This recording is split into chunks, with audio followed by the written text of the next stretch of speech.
Oh, the matte black exterior, the tasteful thickness. And is that a nipple? They just don't make laptops like this anymore. The Thinkpad, one of the most iconic laptops of all time. But on the internet, it's gained a cult following like no other laptop. There's memes about ThinkPads. There's forums dedicated to talking about ThinkPads. There's collectors of ThinkPads. You've probably seen your favorite tech YouTuber raving about how much they love ThinkPads. The online community around ThinkPads is huge. But how did ThinkPads become so popular online? What's all the hype about? And are they really that good?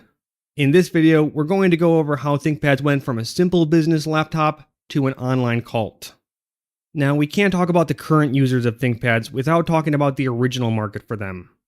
ThinkPads were originally manufactured by IBM, the company that popularized the entire idea of having a personal computer. The laptops they made were high quality, innovative, and their designs won award after award. Even before ThinkPads developed their legendary status on the internet, they already had a cult following in the business world. For a long time, if you were serious about using your laptop for business, you used a ThinkPad. It was just part of the business uniform, along with the BlackBerry, of course.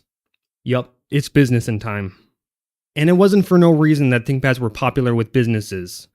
First off, they were practically indestructible. They could really take a beating. Now, if you use a MacBook, you might want to avert your eyes from the screen. But you could drop these things. ThinkPads would have roll cages protecting the important components inside. You could spill a glass of water on the keyboard. There's a tray under the keyboard with drain holes going out the bottom, whereas other computers would just have the motherboard underneath with little to no protection. They're dust resistant, they're heat resistant, they're space resistant. That's right, they've even been to space. Basically, they're pretty sturdy. They were designed to withstand the rigors of business travel, and it needed to be able to take some bumps along the way. And they succeeded. That's not the only part of the design that business customers liked. They were also just great to work on. The keyboard was better than anything else at the time. And then there's the iconic design that hasn't changed for decades. With other companies, the laptop design usually goes through major changes every few years. And if you like your old laptop, you might not be able to get the same laptop again when it's time to upgrade in a few years. But the ThinkPad has made a deliberate effort to keep the design the same. David Hill, who served as the design chief for ThinkPads for over 20 years, was told in 1995 that it was time to change the design up after 3 years of the same thing. But he was not changing the design. He said, of all the problems we have, this isn't one of them. And he said if the design ain't broke, don't fix it. And it looks like he got his wish all the way up until present day. That's why you still have the same black brick that you did 30 years ago. You still have the little nub in the middle of the keyboard.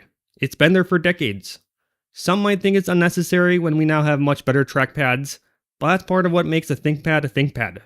Yep, people loved it. So ThinkPads have always been popular in the corporate world, and they're still popular to this day. But how did they cross over to be the preferred laptop of computer nerds everywhere? So ThinkPads were always meant to be business class laptops, and they were never really marketed to consumers. These business class laptops, at the time, were not cheap. But after their lease is up, companies were replacing them with something else, and selling them on the used market for cheap. That's when savvy consumers started to notice how good these laptops were as well. Even laptops that were 5 years old, or even older, were still in good condition. Now, in the 2010s, consumer-grade laptops were starting to slim down. The thick, bulky Windows laptops were no longer in. Slim, stylish MacBooks were now paving the way for laptops everywhere. Apple, of course, made massive profits by making laptops look sexy. And with the internet really becoming part of mainstream life, computers weren't just for businesses or nerds anymore. They were for everyone. But computer enthusiasts were getting fed up with Apple's design decisions. Sure, the MacBooks looked great, but design is about more than aesthetics. Apple started removing ports on their laptops. They started soldering all of the components onto the motherboard. Before, if you wanted to upgrade the RAM, or the CPU, or the storage space, you could just open up your computer and replace it, just like you would a desktop computer. But now other companies were starting to follow in Apple's footsteps, and laptops were getting less upgradable and repairable. Now if your laptop slowed down, instead of adding more RAM, you just threw it away and bought a new one. Now laptop manufacturers can make more money than ever. So old ThinkPads started to be used in a way to fight back against the direction that laptops were headed in. Sure, they were old, but they were still upgradable. If you like to tinker with computers, you would love using a ThinkPad. And people would replace everything on these laptops.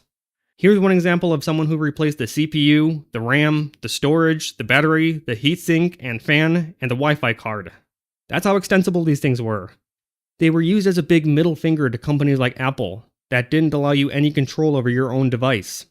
You weren't supposed to open up your Apple device yourself. You were supposed to take it to the Genius Bar where they would tell you to purchase a new $2,000 machine. The best part is, old ThinkPads are dirt cheap. To this day, you can still get a decent ThinkPad for as little as $150. And if you want to spend more money, just buy more parts and install them yourself. It'll still end up being cheaper than a new laptop. Now, laptops that are years old start to slow down, especially if they're running Windows. After 5 years of use, a Windows laptop is usually on death's door. But if you know how to install Linux, that's just the beginning.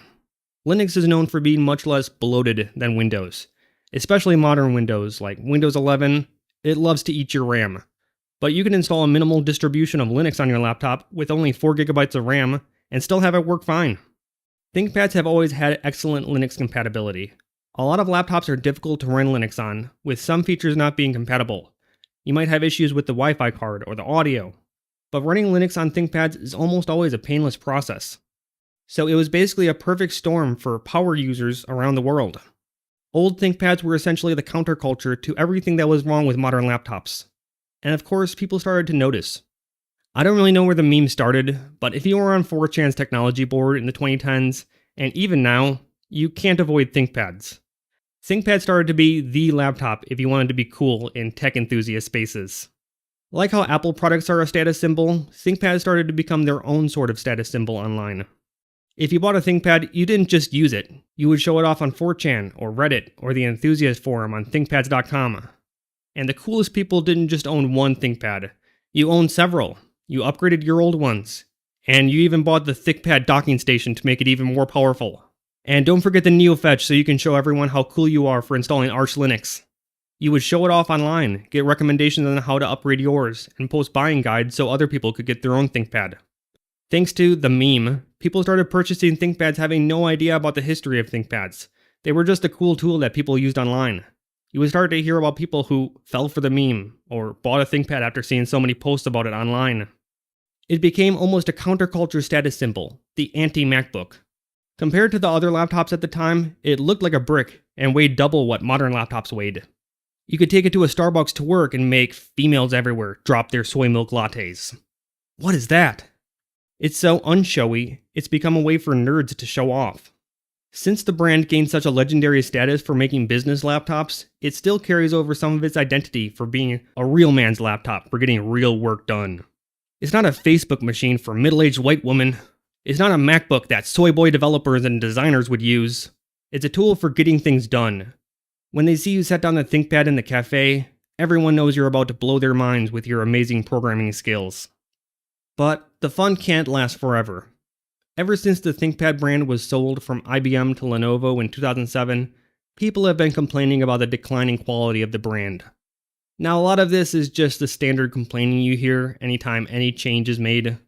But let's face it, modern ThinkPads aren't quite what they used to be. First off, they've become much more similar to other modern laptops. ThinkPads these days are thin, sleek, and are often built with soldered-in CPUs and RAM, so they're not as upgradable as they used to be. With them being thinner and more lightweight, they're now more fragile than they used to be. There's just no more room for the metal roll cage around the insides. The keyboard isn't as good as it used to be. And they're just not making any of the thick, completely upgradable laptops that made computer enthusiasts fall in love with them.